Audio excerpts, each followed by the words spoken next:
Hey, welcome to 1 Minute Excel. Today we're going to take a look at a random phone number generator. And this is a question that we got in the comments from Pius. So here are two takes on it. Hope they are helpful. Let me know. First one I'm going to run through really quickly because I actually prefer the second option. And this one kind of messes up your formatting, but it is the easiest and the quickest. Before we start with that, I wanted to show you the length formula, which is equals len, open parentheses, select the text, close parentheses, and close it down there.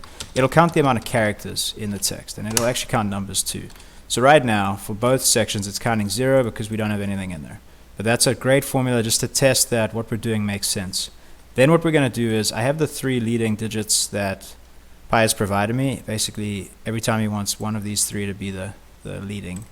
So what we'll do is you actually want to put an open single quote there. You see the little single quote on the leading 0 so that it doesn't disappear as it would in a regular number. So using a concatenation example, you would select these cells, so equals that cell, say ampersand, which is a shortcut to concatenation, and now type in rand between, and the first number is going to be 1,000,000, 1, 2, 3, 6, and the reason it's 1,000,000 is it's 7 characters, and the last number is going to be just shy of 10 million, because we want to basically have every option in terms of characters from 7 across. And we can copy the formula through. We're actually going to copy it down for these 3 because we want to pick up these 3 leading digits every time. Here's where it gets messy, is you're going to select these 3 and drag it down. And you'll notice if it's an even number here versus uneven on the 3, you may have to go up and pick the next 2 to drag it down to keep that same rotation going. It'll mess up your formula, but it'll give you random numbers, which is what you wanted.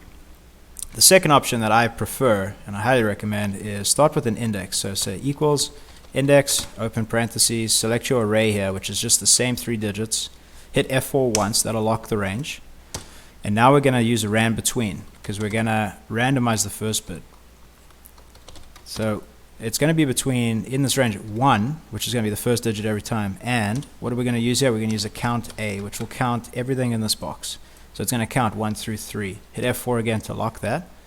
Hit close parentheses and go ahead and hit enter just so that you can see it's working. You'll see there's 3 parentheses there to close it out fully. Now go back to your ampersand and type in rand between, open parentheses, type in the million again, and go ahead and type 10 million or just shy of it. Close parentheses, and now what's nice is it's randomizing not only the number, but it's randomizing these 3 digits as well. And it didn't mess up your formula, or your formatting rather. So this would be the one I would recommend you use. It's a lot to memorize, so maybe give it some practice, but this will help you going forward. Thanks for watching. Take care.